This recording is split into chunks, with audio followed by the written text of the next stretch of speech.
Have you ever wondered how your freshwater snails and shrimp build and maintain their beautiful shells and exoskeletons? The secret is calcium. Yeah, I know. I buy calcium blocks. They get it from the water. But how do these tiny creatures get invisible calcium from the water they live in and use it to build these beautiful structures? Let's find out.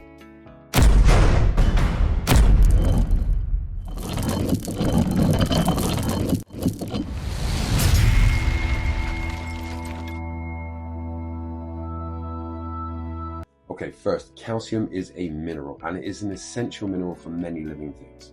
For shrimp and snails, calcium is used to build their exoskeletons and shells, okay? And for snails, their shell protects them from harm. For shrimp, it's like having their bones on the outside, like crabs or ants, okay? Most snails and shrimp rely on calcium in the form of calcium ions, which are simply just calcium atoms carrying a tiny positive electrical charge, and they're just free floating around in the water. All right. Now, their shells are primarily made up of calcium carbonate, a compound that combines calcium with carbon and oxygen. If you remember the KH video, it's the stuff that precipitates out in that equilibrium, like limescale. But here's the interesting part. These animals don't eat limestone, they don't sprinkle gecko powder on their food before they eat it. They have specialized ways, very different ways, to absorb calcium directly from their environment. Now, we'll start with the simple one. Snails. Freshwater snails have a soft, fleshy body. This is called a mantle. The mantle you can think of like a factory. It's where the snail's shell is produced and grown. It goes from the inside and then moves out. The cells in the mantle are the special protein called calcium transporters. Now, these calcium transporters act like tiny little doors. Right? They open up, they let in the calcium ions and from the surrounding water, and then they shut. Now, once inside, these calcium ions combine with carbonate ions, KH video, another type of ion just found in water, and this forms calcium carbonate. And then this is what the snail uses to build or, in some situations, repair their shells, but once it's damaged, it's kind of done. So you can kind of think of it like this. A snail is just there scooping up invisible pieces of calcium from the water, turning it into Lego blocks, and then building a new shell out of it. Now, the amount of calcium snails can absorb depends on two main things. One, the water's hardness. Two, its pH. Hard water has more calcium and magnesium, which makes it easier for the snails to get the calcium they need. Soft water has less, which can make shell growth slower, or even actually, if it's extreme, cause the shell to dissolve over time. Now, you don't really see this with shrimp, because they have a much more complicated way of extracting calcium. So your shrimp, like cherry shrimp, ghost shrimp, Hormonal, even the crystals, they face a similar challenge. They have a hard exoskeleton made of a combination of proteins and calcium carbonate. But unlike snails, shrimp need calcium not only to grow, but also to molt. Now, when a shrimp molts, it sends enzymes to its old exoskeleton, which softens it and actually harvest calcium from it, and then they can get out of it. Blech, creepy, right? Now, at this stage, they need a lot of calcium to build their new strong shell and harden it. Now, shrimp absorb calcium through the water with specialized gill cells and also through their gut when they eat calcium-rich foods, like our stuff. So you can think of a shrimp's gills as like a tiny kitchen strainer or a sieve, like filters, picking up calcium from the water and then sending it where the body needs it most to harden their new shell. Now, shrimp primarily need calcium for exoskeletons, mostly formation rather than growth, because they just shed and grow a bigger one. But how do they actually take up calcium? Lots of ways. They uptake it through the gills, right? Shrimp have specialized ion transporting cells in their gills. So calcium ions, Ca2+, move from the water into the shrimp's hemolymph, which is like blood, but it's not. And it does this via active transport. It can do this against a low concentration gradient, which is how they can survive in low pH. They also get it through their gut. They can absorb it. When a shrimp consumes food or biofilm which is calcium rich, the calcium is absorbed through the intestines.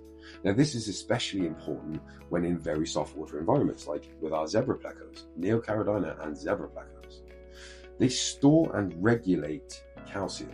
Shrimp store calcium not only in their exoskeleton, but in specialized calcium cells called spheroids. Remember that. Before molting, they mobilize calcium from the exoskeleton and these spheroids to get it ready whilst they're absorbing more for the new exoskeleton. So calcium uptake is both passive and active for shrimp. So even in very soft water, snails and shrimp can survive by efficient ion transportation systems. Supplementing from diet and biofilm also contributes to it, but slower growth or molting to conserve calcium happens in soft water. This is why aquarists often add things like crushed coral or equilibrium from sea chem to increase the calcium content of the water to have healthy shells and successful molts. This is only really necessary in low GH water. Now, why is active transport needed? In soft water environments, Ca2 concentrations can be extremely low. Passive diffusion would not be enough to meet the calcium needs and demands of molting. Okay, the general day-to-day, cool. Molting, no. Active transport allows the shrimp to move the Ca2 plus from the water into their hemolymph, their blood, even if the water's calcium is lower than the calcium inside the shrimp's body. This is moving ions against their concentration gradient, which takes up energy. So a quality food is essential, and a powdered whey is the way forward. Now, the gill epithelial ion transport cells. Shrimp gills have specialized epithelial cells for ion regulation.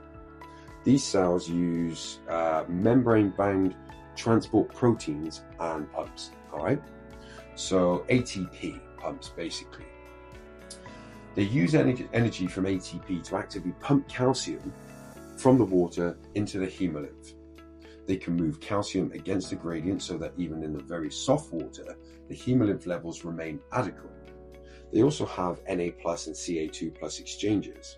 They exchange calcium for sodium ions, which also helps just maintain a proper balance inside their blood-like stuff. Their paracellular transport also happens, which just moves between cells.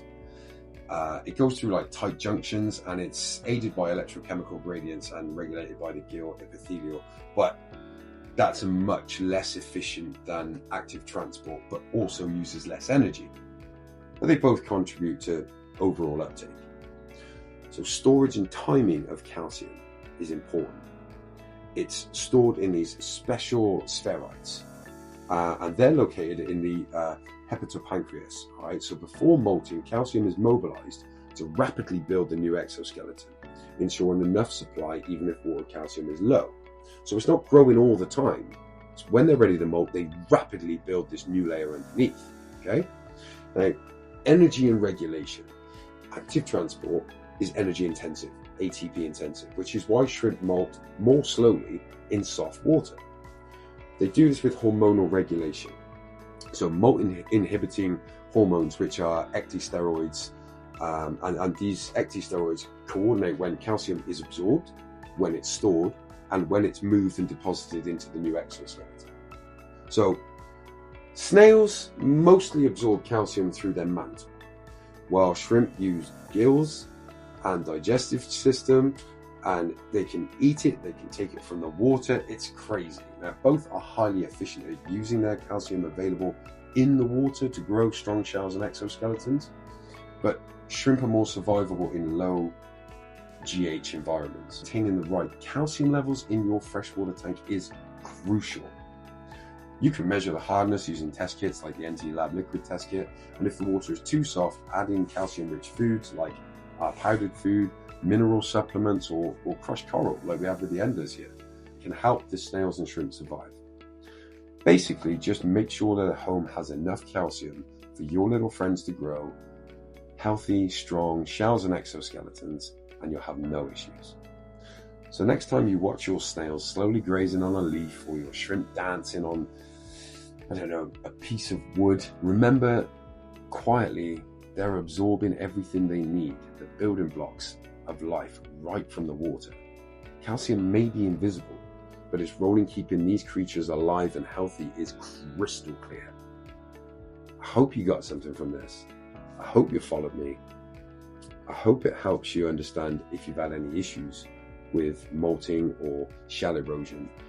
More than anything, I hope you found a reason to smile today.